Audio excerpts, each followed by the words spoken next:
Nel 2024 in Veneto il gioco d'azzardo legale ha superato i 5 miliardi di euro, registrando una crescita preoccupante rispetto ai 2,9 miliardi del 2020. Il fenomeno, in costante aumento soprattutto tra i giovani, rappresenta una sfida sia sul piano sanitario che sociale. Per contrastare la ludopatia, l'ULSS 6 Euganea, con il finanziamento del Ministero della Salute, ha avviato il progetto Cambio Gioco, che dal 10 marzo ha promosso incontri e dibattiti sulla prevenzione, coinvolgendo esperti di salute, educazione e neuroscienze.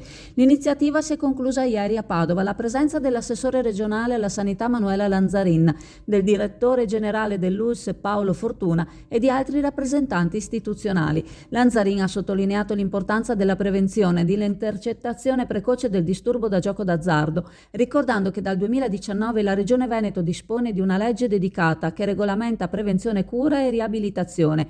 Ha inoltre evidenziato la necessità di agire sul gioco online, sempre più diffuso tra i giovani e difficile da monitorare. A livello nazionale nel 2024 il volume delle giocate ha raggiunto i 160 miliardi di euro, superando il Fondo Sanitario Nazionale. Il 54% del gioco avviene online, il 46% è ancora legato a sale fisiche. In Veneto il numero di apparecchi per il gioco è rimasto stabile. Nel 2024 si contano 5.506 VLT, Video Lottery Terminal, e 19.888 AVP, slot machine tradizionali, con una lieve flessione rispetto all'anno precedente. L'impatto sociale è allarmante: il 45% degli studenti italiani ha giocato almeno una volta nell'ultimo anno, il 7% mostra segnali di gioco problematico, una percentuale superiore alla media europea.